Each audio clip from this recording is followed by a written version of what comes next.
Hey there, Har here, and today we are back with another video on Guardian Druid changes. In addition to Guardian Druid nerfs, the entire God comp also got nerfs. God comp being Guardian Druid, Evoker Augmentation, Fire Mage, S-Priest, and Holy Pally. In addition to that, the underpopular slash underperforming classes, some of them at least, got buffed. Those being Unholy DK, Marksman Hunter, I believe Ret, and Holy slash Disc Priest, as well as Outlaw Rogue. Not sure about the Fury Warrior. I think Fury wasn't. I mean, it is a little uh, unpopular. By a little, I mean, if you take a look at the DPS chart, I mean, as far as 25 M plus 25 keys and up, Ret and Fury Warrior are probably a little bit better than most of the other ones kind of mentioned. Hunter for sure, needed buff. I can understand a sub or an outlaw rogue change. DK for sure. Enhance Ellie, kinda as well. Warlocks for sure. Windwalkers for sure, and Havoc for sure as well. But obviously, the God comp is by far the strongest, as you can see in the charts. But anyways, back to Guardian Druid. Guardian Druid got an 8% damage nerf to Thrash and Raise. This is probably going to be something along the lines of a 4% overall nerf for Guardian Druid. This isn't going to change the M plus tank meta at all. Primarily because Guardian Druid prior to 1.5, in my opinion, was already meta. And that is because this season of M plus is primarily fizz damage, and Guardian Druid does perfectly fine in terms of fizz damage. Last season, Guardian Druid was absolutely terrible because there was just too much magic damage going on in a lot of the keys. You had Ruby Life Pools and Jade Temple being probably the worst offenders. For those two keys, like Jade Temple specifically, it was very, very difficult. The timer was extremely tight, and as a Guardian Druid, if you did not have Incarn, you just could not pull. You just could not do anything. And even with Incarn, if you tried to pull 3 of the Haunting Shaws, things like that, you would essentially just get deleted. But to make it even worse, there was Fervent Strike going on. Not sure how to really deal with that, but if you tried to kite too much, then you would essentially just kill one of your teammates. And so that dungeon was just a complete nightmare for Guardian Druids. All the other tanks had much better ways of dealing with it, with Prot Warrior and Prot Pally being the best, with AoE Spell Reflect as well as Magic Bop from Holy Pally or Prot Pallies. And so those two classes were by far the best in dealing with those. In addition to just, being very tanky. Coming into this tier though, they had the HP change, and this helped a lot of the self-sustained classes a lot more than Prot Warrior and then Prot Pally. Prot Pally obviously, still had self-wog, so I think it was absolutely fine for them. Guardian Druids got a minor buff from that as well, because for them, to me it feels like their direction with Guardian Druid is essentially buff Guardian Druid through HP, and if they survive, heal it back up with Frenzy Regen, and that is their way of tanking, which is fine, but that is also how the class goes to complete just trash tier whenever you have a season like last season where there's just a lot of magic damage. But yeah, I'm not going to speak too much into that. So with 1-5, you obviously had Ursoc's Fury, in addition to more damage from Raze, and so Guardian Druid just quickly shot up to the top.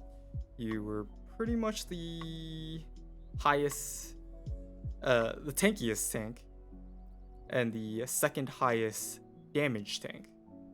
The first being taken by Brewmaster, but Brewmaster is definitely nowhere near as tanky as Guardian Druid. So yeah, as far as tank M+ meta goes, this isn't going to change anything, especially since they didn't really change any of the other tanks in this round of tuning. Hopefully they'll buff up some of the other tanks as well to make them a little bit more competitive. And that kind of leads me into the God Comp nerf. I do not think nerfing God Comp is the right way to go about it. Just from their perspective, by nerfing God Comp more and more, all you're essentially doing is locking in the highest keys done. And what is probably going to end up happening is a lot of these top end teams, they are most likely just not going to push unless it is the push week, because some of the affixes, first off, are already extremely difficult to deal with, and they become dead weeks already, those being Bolstering and Sanguine. Those weeks are just unplayable for the most part, because it adds too much time onto the key to where you just can't do the highest end keys. I do think those keys probably need to be changed a little bit, or just, I don't know, remove them maybe, who knows. But by far, Sanguine Fort weeks are just not push weeks. Too much time added to the key. Not okay whatsoever. But yeah, for a lot of these teams, they're just not going to push, and that is probably not going to be too healthy for the game going forward. You will most likely see a decrease in viewership for Twitch, and that most likely will translate in game as well. My reasoning for that is because it is my belief that a lot of lower competitive players always follow the high-end players, and it kind of just continues to trickle down. And you can kind of see that in the M+ just pugging community. You go into LFG, and for 22 to 25 keys, you essentially see people pretty much taking, like, they're specifically just looking for the God Comp. I don't blame them. It does make life a lot easier, but essentially they are following what the meta is. That is always going to be the case. That is never going to change. Whatever the highest M+ players are playing, they will copy it. Whatever their thoughts are, they will also think that. That's just how it goes. A lot of the times, lower end players, whether it be they don't have enough experience or they don't have enough experience with all the classes, or just pushing high-end keys, whatever it might be, they tend to follow the higher end players.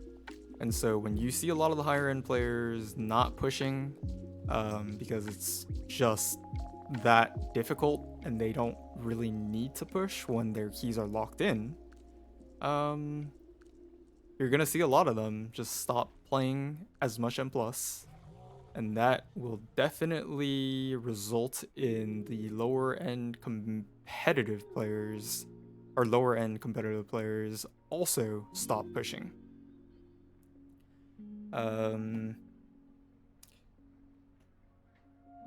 I do think, for the most part, the best way to go about this is to buff the other classes. I don't know if it's...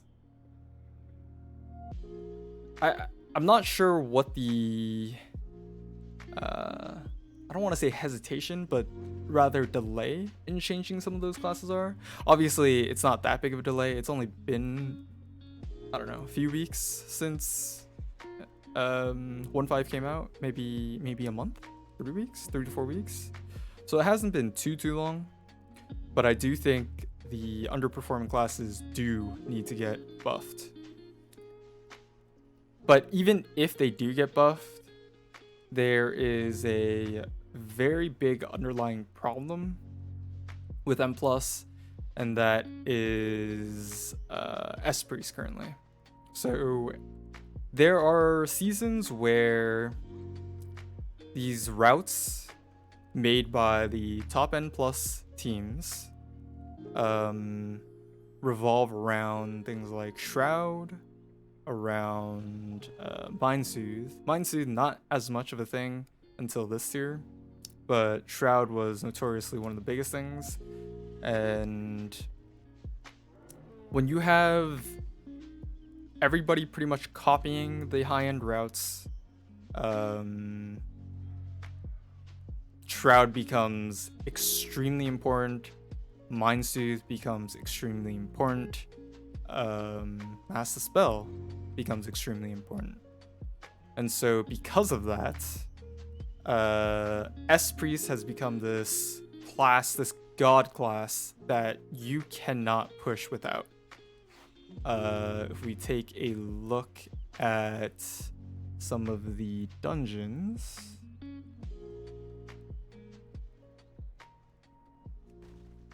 Halls of Infusion, you 100% need a priest for first boss, the Dragon Corridor to Mind Soothe skip. Brackenhide Hollow, you really want a Master Spell, and it has to be from the Shadow Priest because the healer gets CC'd on the first boss. You can also do quite a few Mind Soothe skips at the end, but you can also skip those with Invis. Uldaman, you really want Master Spell for Emberon as well as the last boss. Neltharis, not too much here.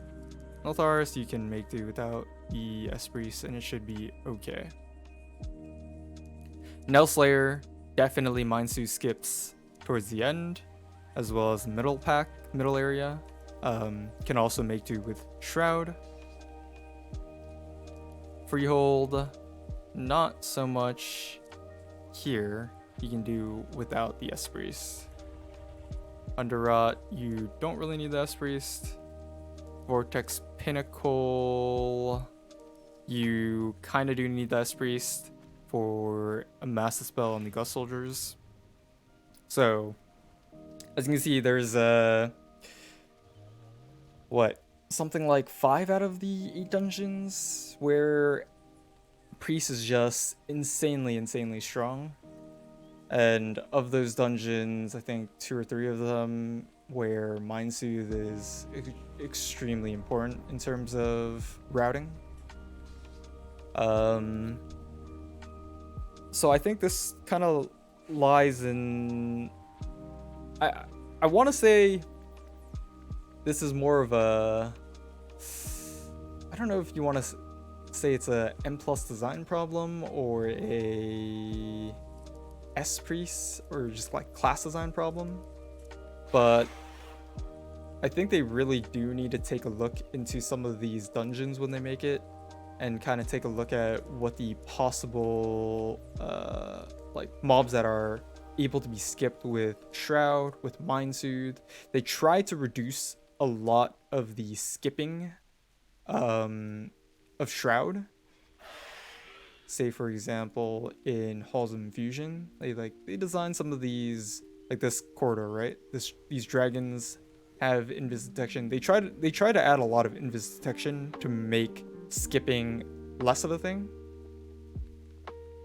But I want to say they overlooked Mind Soothe skips, and so I would advise for them to kind of look a little bit more into that in the future.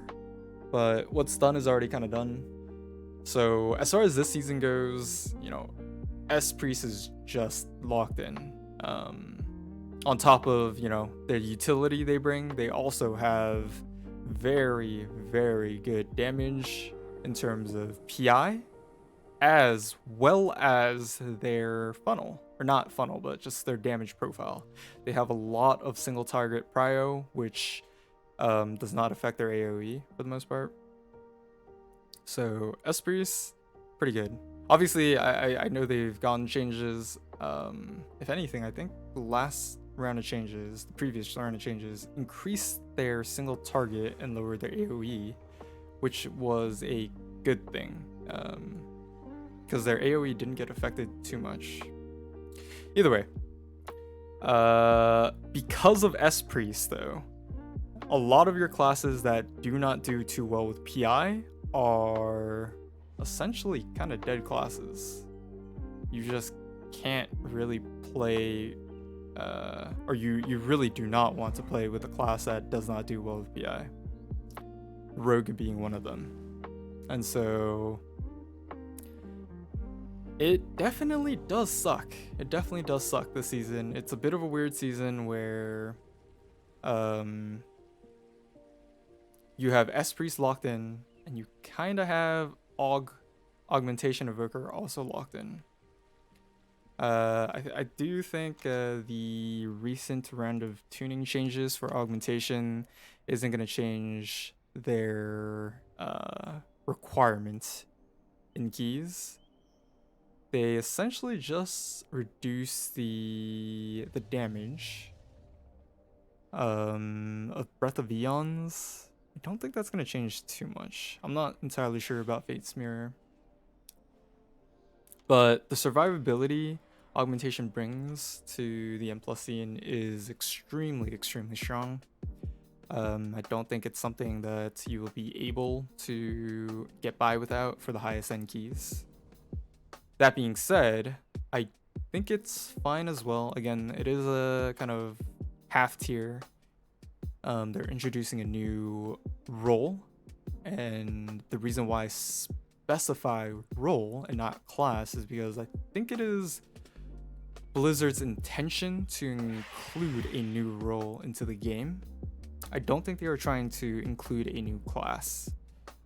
And if they are trying to include a new role, it will most likely be mandatory.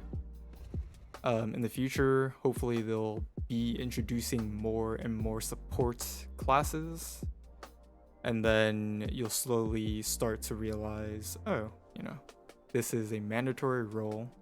That was their intention, and so them being mandatory inside of M+ only makes sense.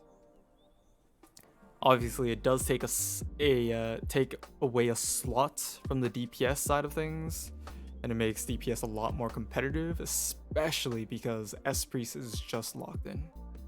You can't really get by without an S Priest currently. Maybe if they, you know, nerf S Priest in the ground, people will change their routes completely, which definitely will be the case. But let's just say M+ will be very, very weird, because a lot of those high-end keys will be locked in for quite a while. Yeah, that pretty much sums up the rest of this video. Hope you guys enjoyed my ranting. maybe rant slash just, you know, my thoughts for the last 10 minutes. But yeah, hope you guys enjoyed, and I will see you guys in the next one.